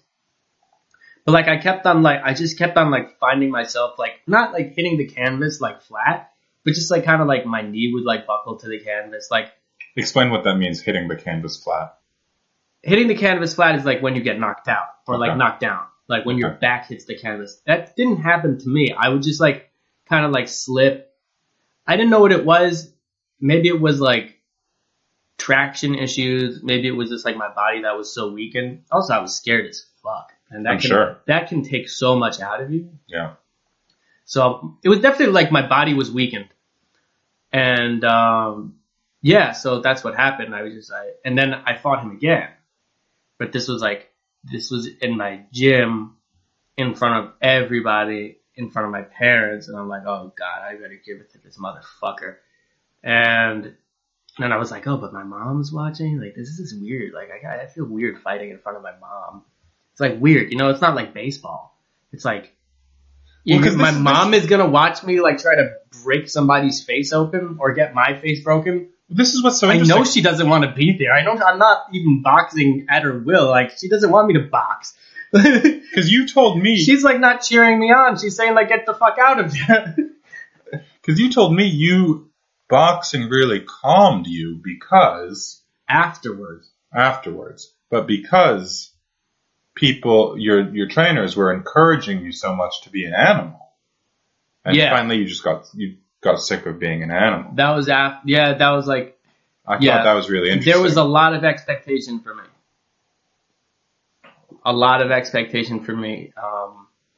And I feel like I disappointed a lot of people who kind of invested their time in me as a boxer. But I don't really care because I feel like, you know, if you're wasting your time investing your energy in a kid, like, get a fucking life. Harsh. Yeah, but true. It's true. You know, like, there are a lot of people who are, like, leeches in the industry. Okay. You know, and they look at you and they're like, oh, this is going to be the next, you're the next champion. And they're looking at you as a body, but you're like 13 years old. Like, they have none of your interest. They just they're like, okay, you're going to be like the next De La Hoya. You know, I'm going to make something of you. I'm going to give you like a fake passport so you can go like fly to Mexico and learn how to fight as a professional. Did someone give you a fake 13, passport? No, but they offered a lot. Or like come into my car. Oh, this is like a Maserati. Oh, I'm gonna go drive you around Soho, get you everything that you want, and now you're gonna know what it's like to be rich. So you're never gonna fucking leave me. Right. So I can give you this lifestyle. This is why you want to be with me. Little did they know that I come from like a middle class background. I'm like, oh, I'm not that impressed by like fucking Stussy hats, you know. So. I mean, like, I'm like, I could probably get this myself. So you felt used. 100%. Like that's what they want to do. Is they definitely want to. As the younger you are, the more vulnerable you are, and they definitely want to use you in the industry, especially if you have talent. My trainer was always like, look, do the Olympics, don't even go pro. Okay. Do the Olympics, don't even go pro. It's not worth it. Then I got very scared about the whole brain damage issue. Like, you know, a lot of people in my gym, you know, after 3 years, you can see their brain like deteriorate. Yeah. Like within 3 years, it's like after 3 years, some of them just seem like really drunk, you know, punch drunk. Like they actually really do resemble somebody who's been like drinking. You go to a boxing gym and you look at people and you're like, why are there so many drunk people? They look so drunk, and it's literally because their brain is like just destroyed. So I was like, I'm not gonna let that happen to me. I was like, I'm gonna quit because if I'm talented in boxing, I have some other talents. You know, this is not it because I believe talent is talent. Were you concussed? Most likely I've been concussed like hundreds of times. Right. But I've never been knocked out. Right. Like even like micro concussions, I'm sure, right. But it was such a young age that like my brain has recovered. At this point I would be suffering symptoms, you know, knock wood. I don't suffer. I remember a micro concussion from football. Yeah. Just because, you know, I came to and I just had the most distinct taste of Bazooka Joe bubblegum in my mouth. That reminds me of something really funny actually. Like one of the guys who was like kind of like cheering me on, probably like wanted to be part of my team, like as a professional. His name was Bazooka Joe, and he was this guy who he was this old, really sleazy looking dude. He had like the Playboy bunny tattooed on his arm. On his arm. On his arm. Okay. And he would hand out bazooka bubble gum to everybody. Oh, so he was a branding expert. Yeah. His name was Bazooka Joe. He's handing out Bazooka Joe. Weird fucking guy. Super nice guy though, actually. Not gonna lie. Weird as fuck. It was I enjoyed Bazooka Joe definitely a lot more than like some of the Irish guys who wanted to like kind of like lure me into their little Irish mafia. How long did you fight for, period? I don't know, I said period. I don't know, from like 12 to like 19. Okay. But around 19 years old, I was like trying to get into college. I kind of lost my heart around like 17 when it came to like boxing. Like I decided I didn't really want to pursue it as heavily because it was hard to keep up with that in school. Right. You have to pick one. You have to pick one. Do you want to be like an athlete that dedicates your life to this, or you want to, you know, go another route? You can do that. You can do them both, but you know, your sacrifice of like, you know, being very straight edge and, you know, showing up to the gym and not missing a date is gonna, you know, you're not gonna go to parties in high school. Right. So you never went to parties? I never went to parties. I was a boxer. And then when I did go to parties, I wouldn't drink. Right. Or stuff like that, you know? So yeah, I mean, but then I was like, wait, I kind of do want to like have fun. So then I stopped the boxing, but then in the back of my mind, I was like, I still want to do the gloves. I still want to do the golden gloves. Maybe I'll go for the Olympics. So I never really quit, but I just kind of lost momentum. Do you feel like? And then I just didn't give a fuck. Do you feel like you missed out on your youth a little? 100%. 100%. But I guess also like my youth was very different. But I think my youth sort of like matured me very fast. I don't think I really had a chance to be like a kid or like a teenager in the way that like a lot of people. I never understood what it's like to be carefree.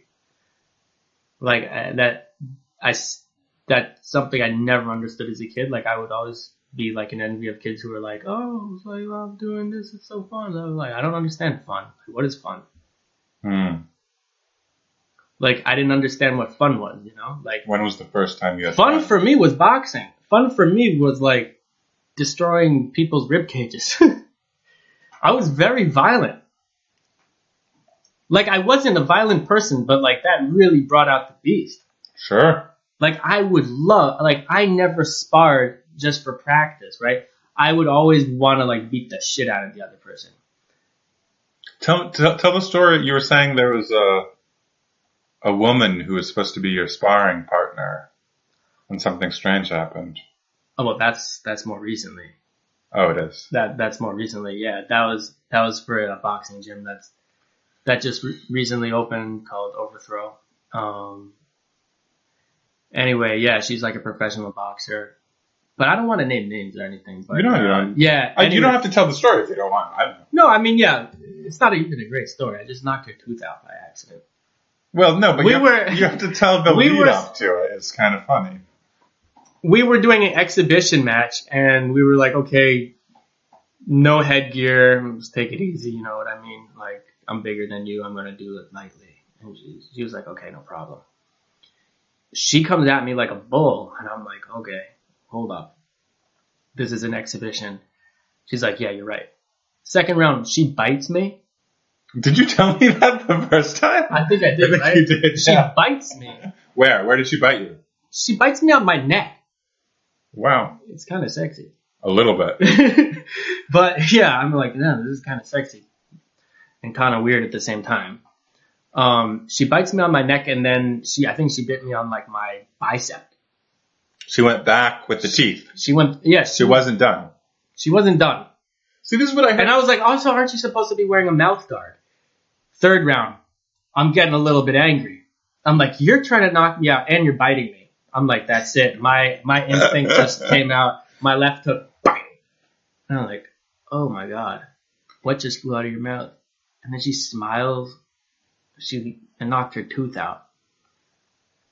And then I think, oh my God, what did I do? This is so embarrassing. I'm supposed to be like this gentleman boxer exhibition. That was part of the contract.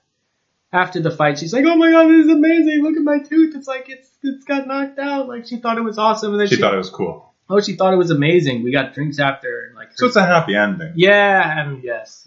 But she had an amazing looking girlfriend. You're in a double bind when you're fighting, when you're a male boxer. Sparring a woman boxer. For sure. And that's basically what I was referring to. I felt like a dick guy, you know, just like, I'm physically stronger. Right. You know, why did they have why didn't they find 2 men or 2 women for the exhibition? Because their whole thing is just like being abnormal. It's like the brand of the gym. It's like they have midgets fight like models. Really? Yeah.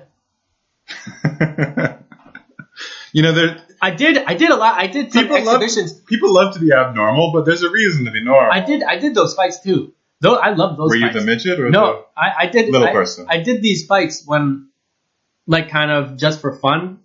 So in between fights, I would do these like exhibition fights on the Lower East Side. I wouldn't tell my parents about it, and it was like these guys were like. These were like real hipster performance artists back like when hipsters were these edgy kind of like proto hipsters, you know? Back when hipsters were hip. When they were hip, yeah. And they would rent out these theaters on the Lower East Side. And Is this late 90s? No, fuck out of it. I'm not that old. 2010. Probably. Okay, sorry. Continue. And anyway, so that's what happened. They would rent out these these theaters, and have like series of performance artists. Yeah, I think I've been to a few of those. Yeah. My friend did puppet shows. Yeah, shit like that. And then I would be their boxing event. I remember I would always fight this guy named Mangina. Sounds familiar. Might have met him. And he was this amputee who made his own prosthetic leg. And he also would make models of women's vaginas. Okay. And put it over his penis as like a codpiece. Okay. So he would have like a vagina. Okay. And I don't know, that was just like this shtick. And you fought him? And I would fight him. Was he a good fighter? No, he was terrible.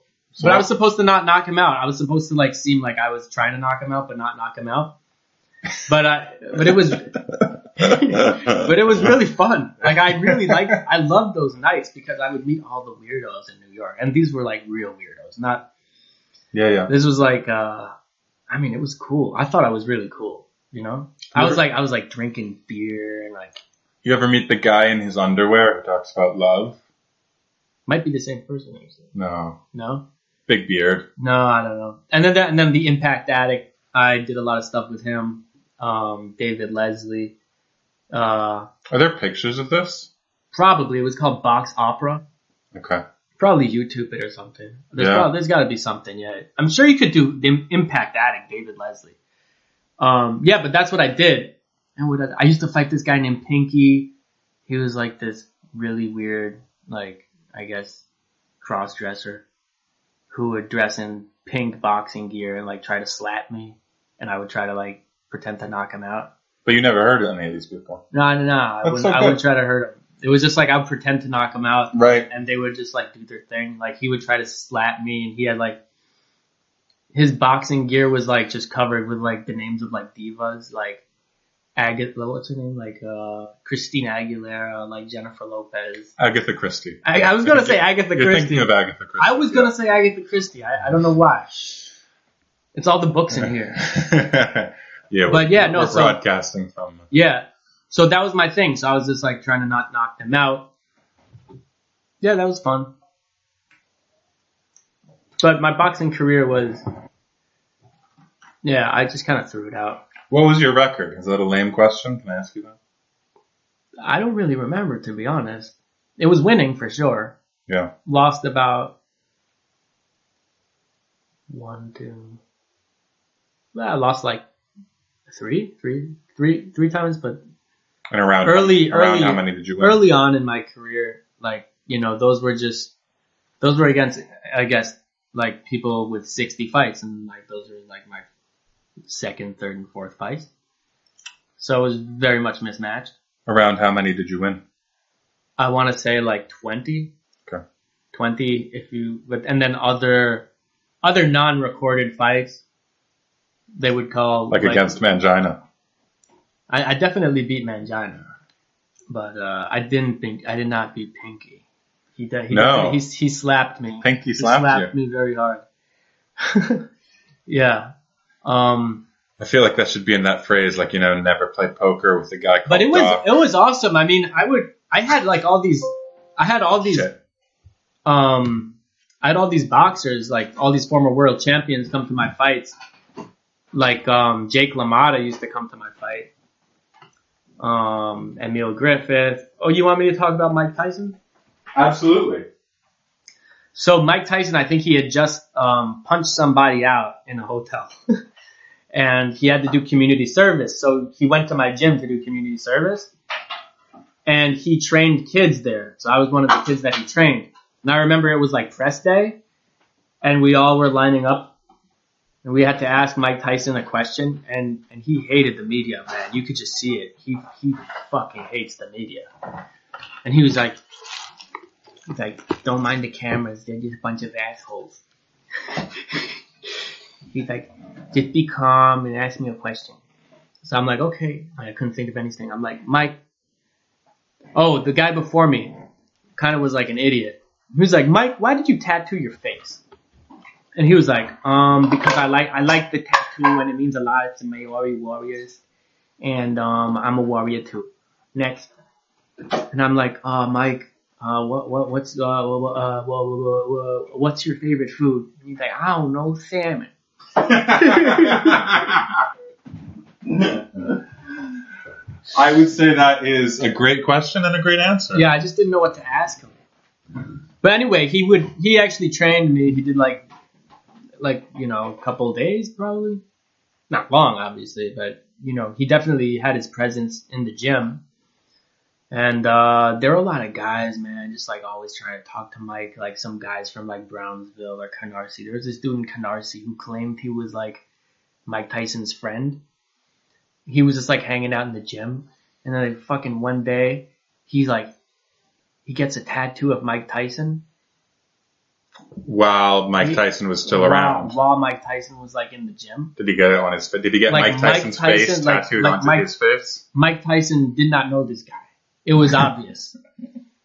And this guy's claim was like, we used to fly pigeons in Canarsie together. Like maybe they did, but Mike Tyson clearly didn't remember. He was just like, I don't know who the fuck this guy is. And then one day this guy comes up to Mike, he's like, look, shows him his bicep. Fucking picture of Mike Tyson. How fucking weird is that? It's extremely weird. It's very weird. And Mike was just like, oh, okay, I look good in that picture. It's like, I don't know. He didn't give a fuck. He's probably so used to weirdness. Yeah. Yeah. He's just like, just another weirdo. Yeah. Or some guy was like trying to get Mike to do this like boxing history book, and he kept on like harassing Mike Tyson. He was like, Mike, we gotta get this Jack Dempsey book going. He's like, look, I'll talk to you later, okay? We can talk about Jack Dempsey another day. I'm with the kids right now. Did Mike teach you anything? Not really. That you remembered? No. Not really. Just like, don't look at the cameras. When you're fighting, or just period? He's like, don't look at the cameras. Look at the mitts. Look at your opponent. Don't look at the camera. The media doesn't like you. He was straight up. He was like, the media's gonna fuck with you. And it's true. Yeah. Because it's true. Like, the media fucking suck. Even when I was boxing, like, they would do these interviews with me, and they would spin everything. They just wanted me to be some kid from the streets, and I wasn't. Right. Because that was a story that made sense to them. Right. But I wasn't from the streets. I'm a middle-class kid from Brooklyn. And then they were just like, there was like, this kid, a rough kid, finds his home and his habitat at the boxing gym. Right. It's like, that's not the fucking story.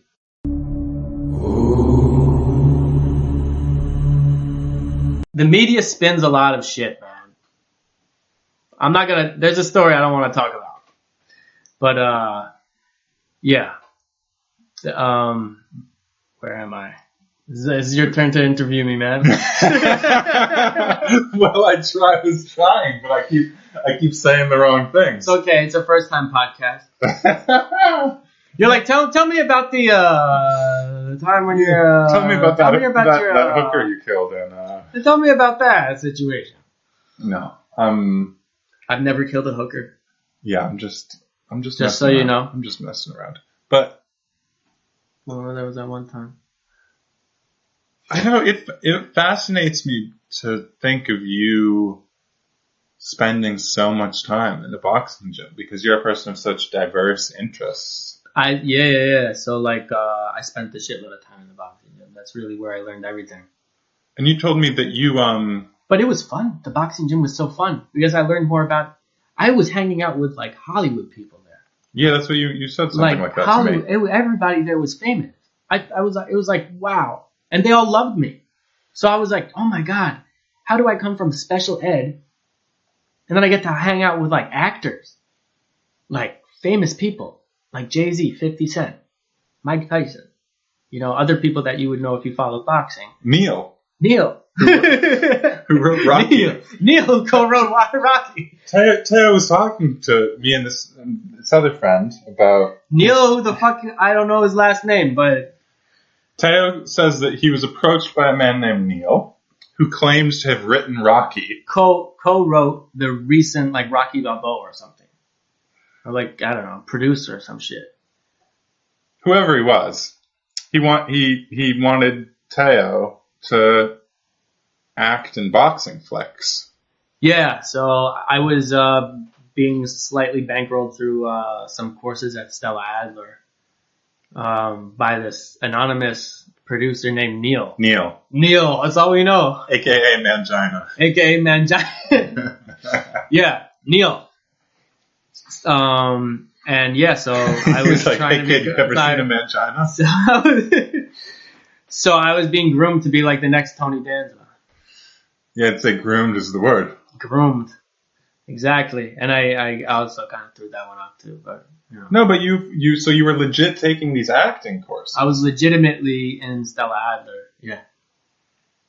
I was legitimately in Stella Adler. I took like 2 or 3 courses, and I was like, I don't like it. I don't like this make-believe shit. Tell the folks at home about the monologue you did. Oh yeah, I started hating acting when they didn't like my monologue choice because they were all doing these like, on the waterfront and all these bullshit De Niro things, and I was like, I'm just gonna do Gladiator. I'm like, I love that so much. And then he's like Gladiator. I'm like, yeah, Gladiator. The scene when he gets his revenge. He's like, it's Gladiator though. And I'm like, bro, it's one of the best films ever made. Like, what an ignorant acting teacher. It's an amazing monologue. It's a good How do you not think that's incredible? And he's like, look, all right, it's Gladiator. Let's run it. I was just like, I was so disheartened. But I get disheartened a lot by people, like I shouldn't. I shouldn't just assume that acting sucks because I had a bad acting coach. But that's what happened at that time. Or not a bad acting coach. Maybe he was really good. He just didn't like Gladiator. Yeah. But he just wanted some guy who was like gonna do De Niro. Like, hey, you sons of bitches, all along driving the taxi, you're talking to me. You're talking about having all these different interests and sort of being disheartened. I feel like that's almost a positive thing these days when the traditional paths seem to be strangely closed off. So funny, yeah. We were just walking around and just looking at New York City. I mean, anybody trying to run a restaurant. You cannot be traditional anymore. Let's talk about the future for a second. Let's hear it. Let's talk about the future. You cannot be traditional anymore because that is all gone. Anything that's traditional is a thing of the past. You have to be radically yourself, and that's the only way to make it. I really believe that. And that means that if you have a lot of different interests, you're going to have to do all those different things. That's what I think. Stores are changing now. Like, stores, nobody wants to go to like just something that they can get online. It's all about the experience, So the experience needs to be different. That's how retail's changing. Everything's changing, but in a good way, is that people are now going to be able to monetize their own weird hobbies that they thought were just their weird hobbies. Is that a good thing? Very good thing, because for a lot of people, those are their gifts. And they've had to hide it or put it to the side because they can't monetize it. Now, if you like Legos, you can make a YouTube channel on Legos, or you could be a Lego coach. I'm not even shitting. Like, who the fuck knows? But you can monetize your passion for Legos somehow. Sure. Right? I'm sure there's a competition for best. But let's say that the person that loved Legos, right? Yeah. That guy was working as a teller in a bank because Legos didn't pay his bill. Yeah. So now he can play Legos on YouTube, and people will watch it. Yeah, but we can't all be Lego players on YouTube. I'm just saying, people's mindsets have changed because they've lost their jobs. People have lost their jobs, but they haven't lost their hobbies. That's true. Right? So now people are thinking about how do they make their hobby their job. And it's more acceptable now. There's so many coaches now. Have you noticed? They're coaches for everything. Mindset coaches, all these different nuanced coaches. And that's because people have so much that they can offer other people. But they weren't ever, they never thought they could ever provide the world with it, with their guidance. And now people get it. Now people can. That reminds me, I've got to get my first boxing lesson from you. That is true. But for example, I mean, it's just a shift in the way that people are going to be making money. I mean, there's also going to be like way more passive income. Things are going to be more automated. But as I was saying, we were talking about this before, like the next 10 years, I think the last 20 years have been all about like, how do we consume technology? It's all been about like waiting for the next iPhone and waiting around the block at the Apple store to get the newest phone. How do we consume as many apps? How do we consume this technology like it's food? Now, we realize we don't really need it because it's hit the fan. You know, our life has been on Zoom during quarantine. And nobody likes this shit, you know? We don't like this anymore. So once we have the option to get off of it, people are going to be like, how do I cut down on this technology? How do I eliminate this app that I don't need? How do I look deeper in myself? So that's also aligned with the fact that there's so much biological science. What's the right term? What was that? It's not biological science, like biohacks, like, you know, like anti-aging medicines that are coming out in the next 10 years. Just like, I don't know, just mindfulness, all these like essential living, I don't know, I can't find the right word for it. Have you seen the Weinstein Brothers podcast where they talk about supposedly discovering the most basic key to reversing aging? It has to do with something called telomeres. It's this experiment this guy was doing with mice. I think that's what I'm talking about. Yeah. Something about that. Yeah. Yeah. But anyway, I mean, like, you know, when people can have an extended youth, that's true. I mean, people are going to be able to reverse their age in the next 20 years. Yeah? Yeah. Reverse it? Yes. They can. Yeah. They can reverse it. Let's say you're 45. You can have the biological age of a 35-year-old. In 20 years. Within 20 years. Why are you so confident about this? I think we could do it now. Let's bring it on. Using what method? The Teo reversal. It is interesting what we were talking about on the street about how you feel. All right, we're going to talk about something really funny, but I don't really think it's that funny. I think it's kind of true. I think that because I've been surrounded, like I got sent back a year, and I kind of felt like, as I said before, I've had like a stunted youth. I feel like that's also kept me youthful longer. Yeah. And also, Noah was saying he thinks it's because I'm Spanish. So you choose what's the crazier. He's like, well, Spanish people just stay younger longer. And he said, that sounds crazy, Teo. I can't believe you're saying that. That sounds ridiculous. I mean, maybe it's just because you're Spanish. I'm like, it didn't go exactly like that, but no, I mean, I just noted that often people in Mediterranean areas seem to maintain a youthful vigor longer than, you know. Yeah, it's the olive oil. I don't know, but no, of course that's completely anecdotal. You're kind of, well. But you said it's sort of true. It is sort of true. Yeah. It is sort of true. It's definitely true. I mean, how about this? Like in Madrid, when I was living in Madrid, yeah, they have this like disco for senior citizens. Yeah. And they're up all night, like around the block waiting to get in. Yeah, my dad wouldn't have been able to get to go to a disco by age 45. Right?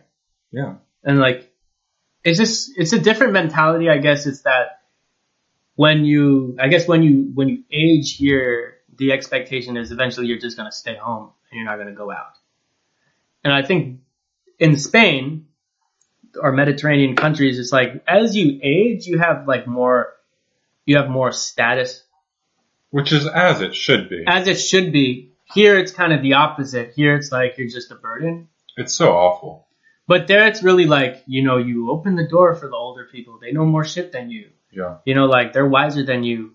And they go out and they go to the same.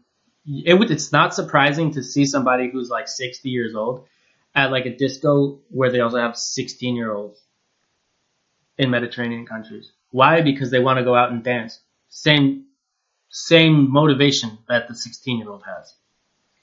But what I found so interesting about what you were saying about your biological age is that there is such a thing as the placebo effect, which has to be one of the most fascinating facets of science, if we can call it science, which is to say that just by telling somebody that they've been given a pill that makes them better, there's a true scientifically measurable way in which that makes them better. Right. Like, you gotta think about that. Right. I think I've had the placebo effect. I feel like when I was a teenager, I felt like I had all the responsibilities of an older person. Mm-hmm. So now when I left school and I kind of became a young adult, I was like, okay, now I can be carefree. And that's like, you know, like, I feel like I'm the same as like a 25-year-old or like a 22-year-old. Like, I don't know. How old are you now? I'm 30. Yeah. But like, I don't know. I don't know if, I mean, I could be just talking out of my ass, but that's kind of like what I feel like. I see people my age. I mean, you're also a very like youthful, spirited person too, and we're about the same age. Oh, that's nice to hear. I don't always feel like that, but like, you know, like the other people my age who are like 30, I'm just like, wow, we're so different, man. Like, you're just so much more mature than I am. You're like well, staying home, and you're like, you know, you're trying to like. There's maturity and there's fake maturity, and I think fake maturity is cynicism. You can gain a lot of fake maturity points by saying, oh yeah, there's no point in doing anything, you know, or I'll just, you know, like Nietzsche's Last Man, I'll take my little poison. And there's a great like Stoic quote. Yeah. I don't know who said this. I think it was Seneca. It's like, always keep your youthful enthusiasm because you'll need it more when you get older. Yeah. I don't know who said that, but somebody definitely said that. Or as my father likes to say, youth is a thing wasted on the young. That's a good one too. But it's true. It's definitely true. And like, I also noticed that like the younger generation is like way more mature than we were when we were young. Again, that word mature. I don't know if that's true, but jaded. Yes. Jaded. That I agree with. And it's got to be from the internet, though.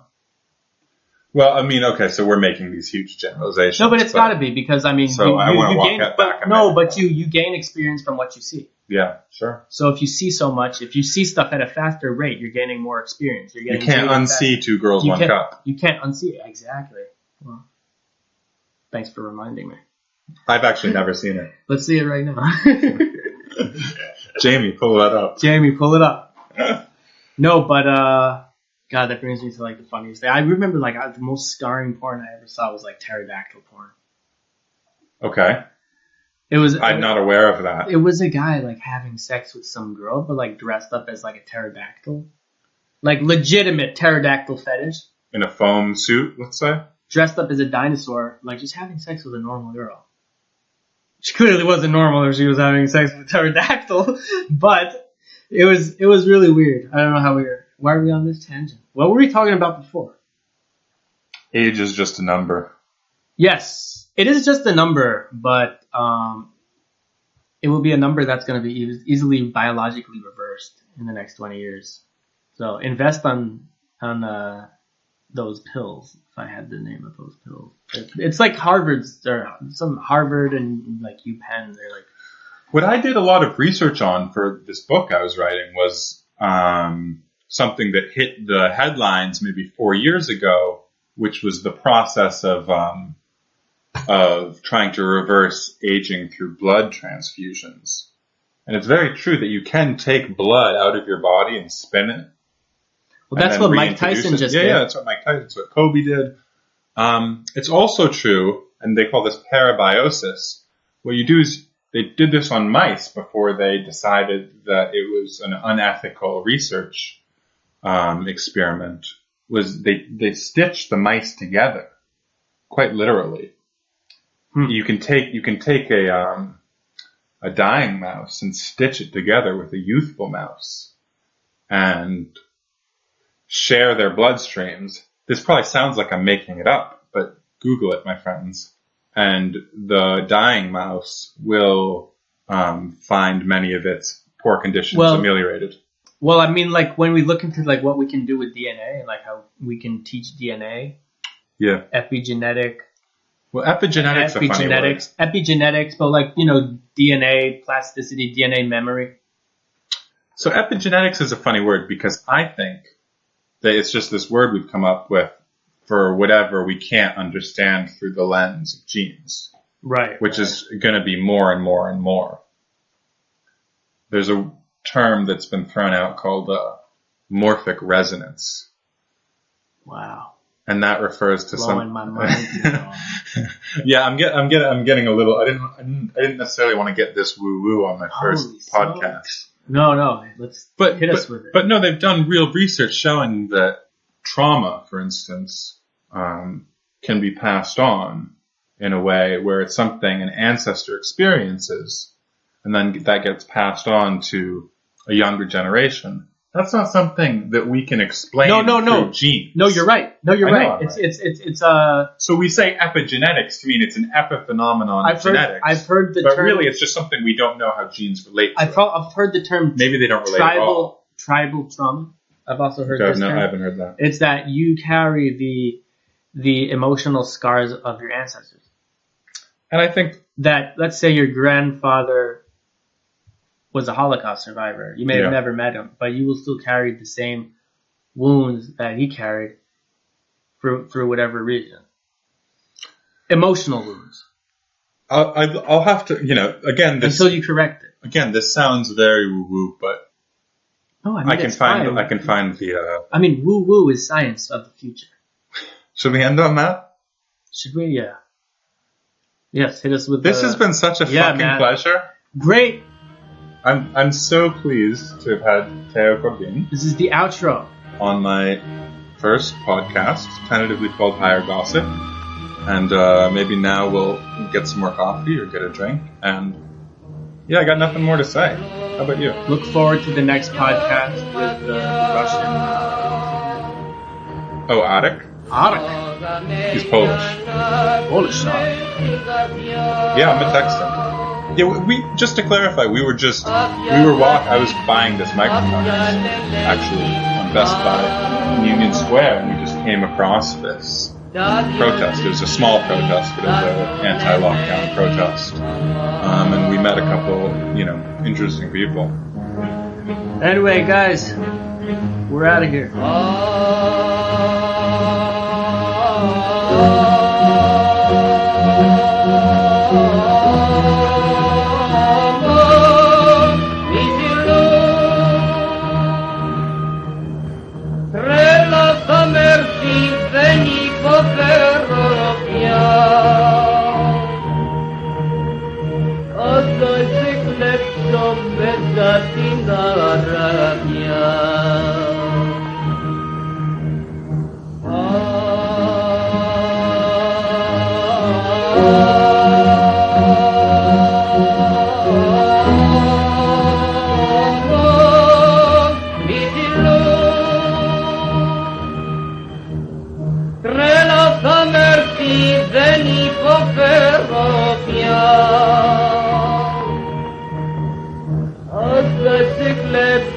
Mezzatina